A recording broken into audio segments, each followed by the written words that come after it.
Bharatiya Janata party ने mission 370 के लिए बैठकों का दौर शुरू कर दिया है। रोहतक में भी बूथ सम्मेलन का आयोजन किया गया, जिसकी जिम्मेवारी पूर्व मंत्री मनीष ग्रोवर की लगाई गई थी। मनीष ग्रोवर ने यह ऐलान कर दिया कि एक तरफ राहुल है और दूसरी तरफ मोदी। देश की जनता का मोदी में ही विश्वास है, इसलिए तीसरी बार में सत्ता में वे बनाने जा रहे हैं। मनीष ग्रोवर ने कहा कि जवाहरलाल नेहरू की एक गलती से जम्मू कश्मीर की समस्या देश के सामने चुनौती के दौर पर खड़ी थी, जिसका समाधान नरेंद्र मोदी सरकार ने किया है। इसीलिए इस बार टारगेट 370 रखा गया है। 2024 के चुनाव को लेकर बूथ स्तर पर भी उनकी ताबड़तोड़ बैठक हो रही है और कार्यकर्ताओं को दिशा निर्देश दिए जा रहे हैं। वहीं मनीष ग्रोवर ने कांग्रेस के राज्यसभा सांसद दीपेंद्र सिंह हुड्डा पर निशाना साधते हुए कहा कि अब वे रोहतक मैम हासी रेलवे लाइन का श्रेय लेने की कोशिश कर रहे हैं, लेकिन दीपेंद्र सिंह हुड्डा यह बताया कि घोषणा करने के बाद बजट जारी क्यों नहीं करवाया। वह काम भी मौजूदा भाजपा की सरकार ने किया है और यहां तक झज्जर रेवाड़ी रेलवे लाइन की सौगात सव्य देने की बात दीपेंद्र कर रहे हैं। तभी वह सांसद सुधा यादव की मांग पर रेल मंत्री ममता बनर्जी ने पास की थी। कांग्रेस के लोग केवल घोषणा करते हैं और कोई काम पूरा नहीं करते। उठ ली तो कार्यकर्ताओं के भरोसे उठ ली। ऐसा तो है नहीं कि इनके पास कोई जेब में कोई कार्यकर्ता है या अलग से बैठाने की कोई पावर है। आप सबके भरोसे राजस्थान जैसे प्रदेश के मुख्यमंत्री और हमारे रोहतक में और हरियाणा पहला प्रोग्राम रोहतक में होता है, तो इस उत्साह में कोई कमी नहीं आनी चाहिए। और कार्य इलेक्शन में छोटी सी बात का भी गलत संदेश चला जाता है। विस्तार से जानकारी देंगे श्री मनीष जी ग्रोवर और आए हुए कार्यकर्ताओं का धन्यवाद। हमारे महाराजा अग्रसेन मंडल के प्रभारी मेरे बड़े भाई श्री ईश्वर सिंघल जी करेंगे। मैं ऐसी प्रार्थना अब माननीय मनीष जी ग्रोवर जी से करूंगा कि वो हम कार्यकर्ताओं को जो भी जानकारी है विस्तार से देंगे। श्री मनीष जी ग्रोवर।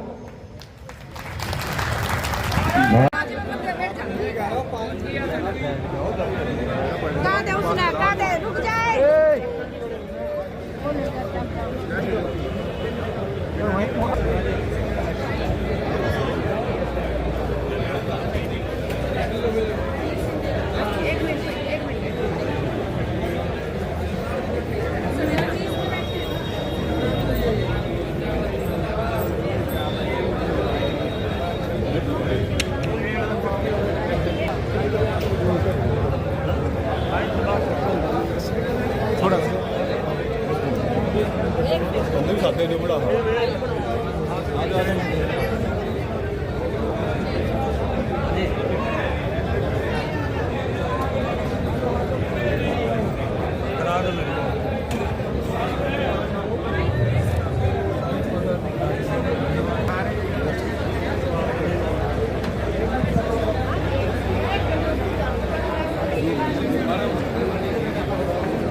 ताबड़तोड़ पूरे प्रदेश में संगठन की योजना के अनुसार 10 लोकसभा को 3 क्लस्टर में बांटा हुआ है।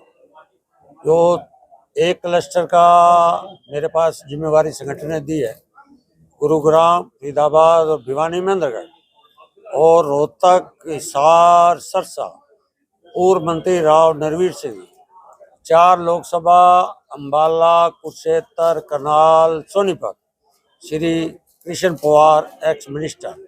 इसी बीच में हमारे 25 तारीख को राजस्थान के मुख्यमंत्री जी श्री भजनलाल जी शर्मा रोहतक में बूथ से ऊपर के कार्यकर्ताओं का सम्मेलन करने के लिए, मार्गदर्शन करने के लिए मेंबर ऑफ पार्लियामेंट के हम सब लोगों को, कार्यकर्ता को एक दिशा देने के लिए अपने बीच में आ रहे हैं।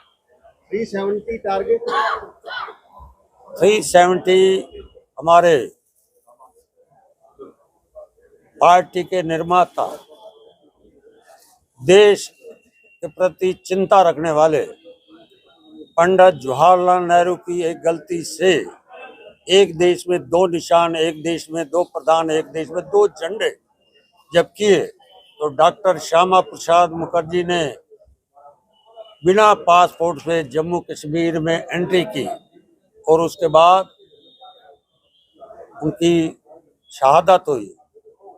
इसलिए देश के प्रधानमंत्री जी ने, हमारे राष्ट्रीय अध्यक्ष जी कहा कि 370 धारा जो उस पंडित जवाहरलाल नेहरू ने लगाई थी, जिससे हमारे देश के लाखों लोगों को, विशेष तौर से जम्मू कश्मीर लोगों को काफी भुगतना पड़ रहा था, भारत से कटा हुआ कर दिया था। डॉक्टर श्यामा प्रसाद मुखर्जी के श्रद्धांजलि के लिए हम सब कार्यकर्ताओं का फर्ज बनता है कि हर बूथ पर हम 370 वोट बढ़ाएं और उनको श्रद्धांजलि दें। इसलिए 370 सीटें देश के प्रधानमंत्री जी ने एक नारा दिया है और एनडीए 400 पार। दीपेंद्र सिंह हुड्डा ट्रेन में बैठ के आए थे 2 दिन से, और उन्होंने ये कहा है कि इन्हीं ट्रेनों में बैठा करके सत्ताधारी दल को अब की बार बाहर का रास्ता दिखाएं। बहुत बहुत बहुत अच्छा कह रहा है श्री दीपेंद्र जी। 2012 में आपने पार्लियामेंट के अंदर उन्होंने जरूर ये सवाल रखा था और उसका प्रस्ताव बना।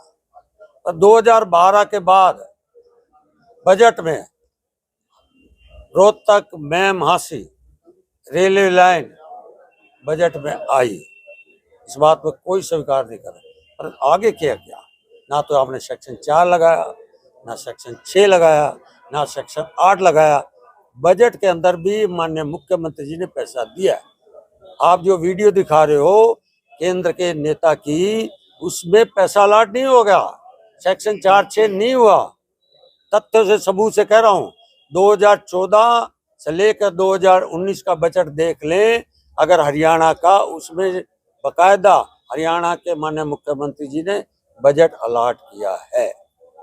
इसलिए आप करते नहीं, खाली पत्थर लगाते हो। क्यों नहीं किया समय से पहले? अभी वो बात कर रहे थे रेवाड़ी झज्जर रोहतक।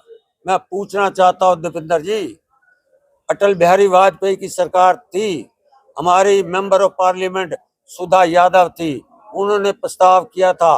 ममता बनर्जी रेल मंत्री थी, जो अपने आंखों में ले रही है कि मैंने करवाया। जो दीपेंद्र जी कह रहे हैं, उस टाइम सुधा यादव जी ने ये प्रस्ताव ममता बनर्जी से, रेल मंत्री से घोषणा करवाई थी। आप 10 साल रहे, क्यों नहीं चालू करवाया? आप दावे बड़े बड़े करते हो, पत्थर लगाते हो और अपने नाम करवाते हो। आपने घोषणा कराई है, इम्प्लीमेंट भारतीय जनता पार्टी की सरकार ने कराई। लेकिन वो ये कह रहे हैं कि उसी ट्रेन में बैठा के अब की बार सत्ता से बाहर ये तो समय बताएगा। 370 धारा, 370 सीटें, उसमें रोहतक लोकसभा भी सीट भारतीय जनता पार्टी के यहाँ से वहाँ वोट दिया हुआ है। आने वाले समय के अंदर देश के भविष्य के लिए 370 सीटों में रोहतक लोकसभा भी मोदी वर्सेस राहुल गांधी।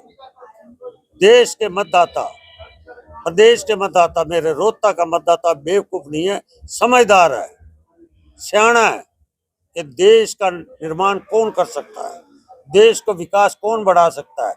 इसलिए रोहतक का मतदाता मोदी जी को वोट डालेगा। बार बार उनसे एक सवाल किया जाता है, क्या आप रोहतक लोकसभा से चुनाव लड़ेंगे दीपेंद्र सिंह? आप क्या मानते हैं? ये उनका है, उन्होंने तय करना है।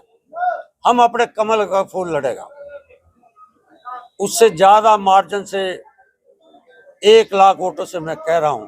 आदि मोदी जी तो हमारे बड़े नेता है, उन्होंने पूरी विश्लेषण करके 370 का होगा, परंतु मैं एक छोटा सा कार्य करता हूं, 1 लाख वोटों से ऊपर राहुल गांधी का जो चिन्ह लेके आएगा उसको हराएंगे। अच्छा अमरीश जी, राजस्थान के मुख्यमंत्री आ रहे हैं रोहतक में, क्या मैन मुद्दा रोहतक तो नहीं, मैन इश्यू रोहतक तो नहीं? हमने कहा सरसा में भी है, हिसार भी है, रोहतक भी है।